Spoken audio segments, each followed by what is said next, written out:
Olá pessoal, estamos aqui para esse curso da NR32, né? Antes vou falar um pouquinho de mim que vou estar falando sobre esse curso para vocês, né? Meus dados, né?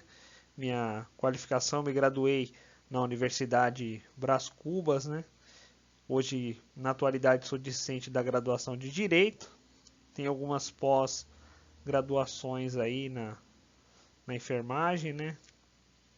E no Direito. E os cursos de nível técnico, né? Técnico de segurança do trabalho, enfermagem, desenho de projeto, entre outros, né? Aí eu coloquei também os locais que eu já passei, né? As instituições, né? E a gente prossegue aí com o nosso curso da NR32. É importante estar falando para vocês que nosso início, né? A gente está falando sobre a introdução. E essa introdução, a pessoa que não conhece nada, fala assim: olha, eu cheguei de paraquedas, não conheço nada da NR32, não sei de onde veio, não sei de onde surgiu. Então a gente tem que começar falando que a NR32 é uma norma regulamentadora. Então, mas o que é uma norma regulamentadora? O que são essas normas, né? Então a gente tem que começar toda essa parte falando sobre a cronologia, né? Todo, pelo menos parte do histórico para você entender de onde veio tudo isso, para a gente estar depois falando sobre a NR32, né? Então a cronologia ela é muito importante, né? Falando da medicina do trabalho, né? Do nascimento, né? Então aí tá, desde o início dos tempos, né? Existe a escravidão, né? Iniciando-se sempre de um povo dominando o outro, né? E o outro fazendo os dominados de escravo. Esses escravos eram obrigados a realizar trabalhos árduos e penosos para manter a sua vida, e nesses trabalhos utilizavam um pedaço de pano, couro e outros materiais para proteger as áreas afetadas, né, do seu corpo. Surge de longe algo parecido com os equipamentos de proteção individual. Então, o que a gente está falando? Né? A gente está falando que a escravidão é uma coisa desde o princípio dos tempos, né? A existência da escravidão, né? Independente da sua pele, cor, raça, o que interessava é a dominação de outro povo, né? E esses dominados acabavam sendo escravos, e esses escravos, naquele sofrimento, naquela parte árdua, eles acabavam improvisando um modo de proteger, né? Proteger seus olhos, proteger a sua parte respiratória, proteger as suas mãos. Então, é uma história sobre proteção, né? Proteção pessoal, né? Dando seguimento aí. Então, quando a gente fala de cronologia histórica da segurança do trabalho, estamos falando lá, ó, no século IV, né, antes de Cristo, lá está lá Hipócrates, né, reconhecimento e descrição do envenenamento por chumbo, né? Eles já começaram os pensadores, né, os filósofos começaram a observar, né, os trabalhadores e observando o trabalho em si e a possível contaminação com aquele objeto que eles estavam trabalhando, né? No século I, Plínio e Galeno, em Roma, fizeram referências do envenenamento decorrente do acidente de trabalho com enxofre, né, zinco e vapores de ácido. Na sequência aí, em 1473, teve Ulrich Shinji Wenibong, da Alemanha, descreveu, não sei se a pronúncia está certa, né? Ele escreveu na Alemanha sobre a doença de ourives, né, provocada pelos gases usados como trabalho e derretimento de ouro e prata. O que é interessante falar disso aí, né?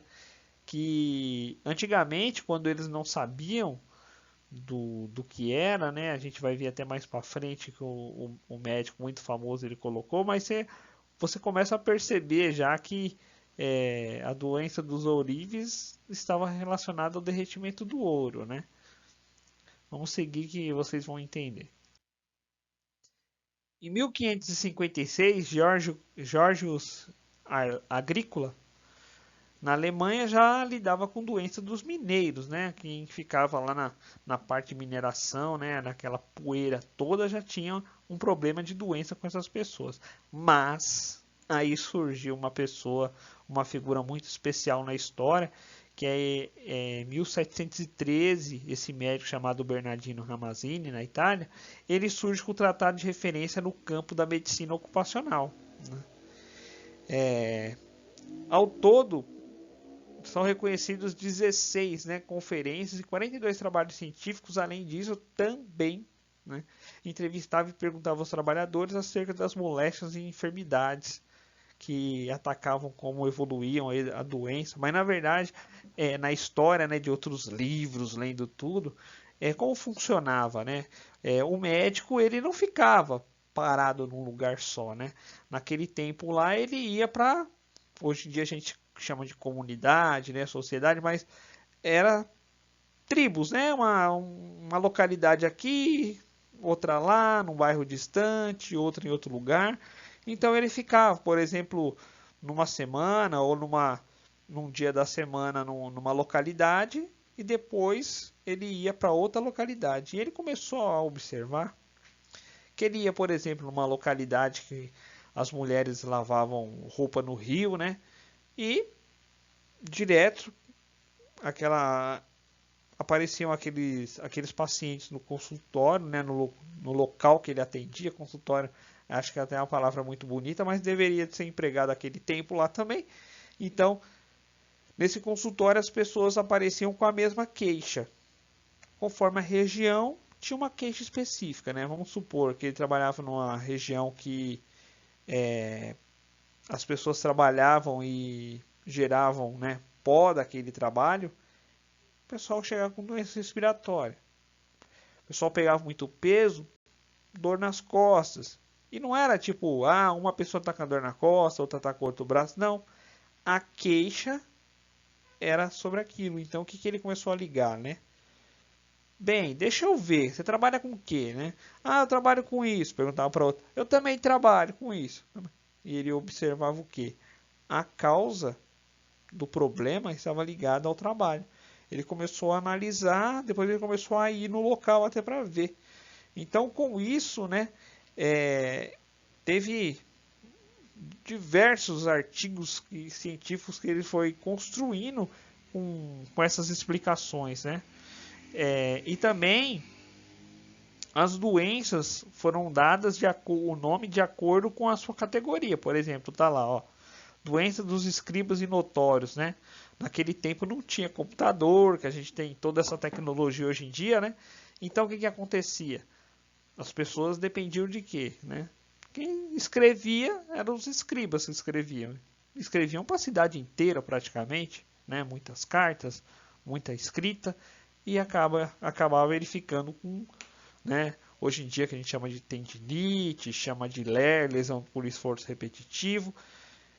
E ele acabava ficando com esse tipo de doença, e eles davam o nome da profissão da pessoa, era o nome da doença. Então, por exemplo, era doença das tecelãs, doença das lavadeiras, doença dos ourives. Então, acabou ficando o nome da profissão, e com o tempo foi perdendo isso, né?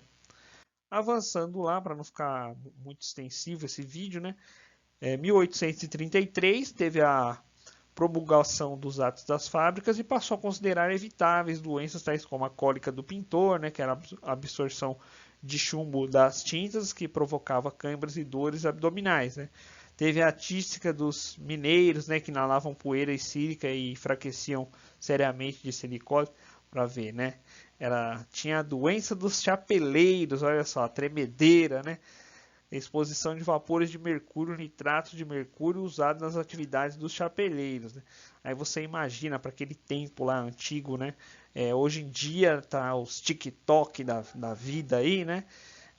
Toda essa parte de modernidade aí, mas naquele tempo quem era top é quem tinha o melhor chapéu, o chapéu mais bonito, o melhor ângulo, né? O melhor design, a diferença do couro e várias coisas mais. Então, naquele tempo lá, o chapéu estava em evidência e tinha chapeleiro, que hoje em dia acho que deve ter se perdido. Se tem pouquíssimos aí, raros chapeleiros aí no mercado, e eles utilizavam para fazer toda essa envergadura do chapéu esse tipo de produto químico, né?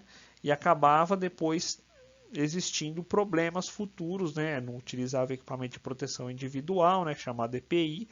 Então, com o tempo, né, foram descobrindo, né? E automaticamente o apelidando também, ficando o nome da doença associado ao nome do trabalho que a pessoa executava, né? Vamos prosseguindo aí. Em 1867, né, Karl Marx, em O Capital, denunciava o trabalho de crianças e número excessivo de horas trabalhadas. Né? Para ter ideia, não existia lei nenhuma trabalhista, né, naquela época. Então, criança poderia trabalhar, né? Olha o tamanho da criança, o maquinário, ela cabia certinho lá nesse maquinário aí. Então, como que funcionava isso? Né? A criança trabalhava também. E começava, né? A criança entrava embaixo da máquina, daqui a pouco alguém apertava o botão, a criança ficava, né? Com uma perda de um membro, né? Morria na máquina. Eles começaram a observar que criança não dava muito certo na empresa, que não deveria criança estar. E começou um movimento contra, né? Essa parte da criança nas máquinas, a falta de lei, né, falta de proteção com o empregado e outras coisas mais. Em 1936, né, teve esse filme aí, Tempos Modernos, né, quem nunca assistiu, a maioria das pessoas da parte da segurança do trabalho, parte de SESI, de parte de CIPA, assistiu esse filme aí, curso técnico, faculdade de administração, geralmente os professores sempre passam esse filme, né? Por mais que passa o tempo, ó, estamos em 2023, né, na gravação desse vídeo aqui, e observamos que é um vídeo super atual, né? Então tá lá, Tempos Modernos, é um filme do cineasta Charlie Chaplin, que em seu famoso personagem vagabundo tenta sobreviver em meio no mundo moderno industrializado e é considerado uma forte crítica ao capitalismo, né? Bem como uma crítica aos maus tratos empregados que passaram a receber depois da Revolução Industrial. Então, assim, ocorreu muita luta, né, para chegar hoje em dia, né, temos a NR32, mas para chegar na NR32 teve muita luta, né, dos nossos antepassados, né, sofrendo atrás das leis, né, e as leis foram, lógico, modernizando, né. Em 1943 teve a criação da Consolidação das Leis do Trabalho, né, a CLT. Falamos que a CLT é uma norma riquíssima para quem é assalariado, né? Onde estão nossos direitos, estão nossos deveres. Não sei o que seria do trabalhador brasileiro, por exemplo, sem a consolidação das leis do trabalho. Em 1978, aí sim teve a criação das normas regulamentadoras, né? Se tratando de Brasil, agora a gente falando de Brasil em 1943 e em 1978, marcos, né? Existiram vários marcos, né? Porque se a gente for falar de toda a cronologia, vai dar um vídeo muito extenso. Posso até fazer um vídeo específico de cronologia para quando for falar sobre outras partes de segurança do trabalho, mas o importante para o NR32, a gente tem que falar essa base aqui, né, da criação de 78 das normas regulamentadoras, né, que foram aprovadas por uma portaria, né, a 3214 de 8 de julho de 1978, que são observância obrigatória de todas as empresas brasileiras regidas pela CLT, né, a obrigatoriedade de seguir as normas regulamentadoras, né.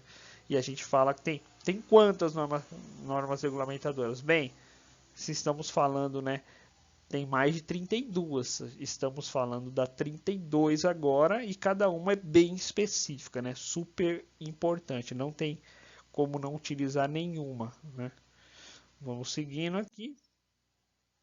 E nesse segmento a gente termina essa parte de cronologia e vamos iniciar a parte da NR32 na próxima aula. Agradeço a presença de todos, né? Falo que a NR32 para o ramo hospitalar é super importante. Então, os legisladores, o que eles fizeram, né? Foram observando a necessidade de ter uma norma específica para a parte hospitalar, né, para essa parte de saúde, né, que unisse tanto a parte de PI, unisse a parte falando de químico, quimioterápico, unisse parte de esterilização específico para o hospital, então várias coisas que a gente vai ver nessa NR32. Um grande abraço, espero vocês lá.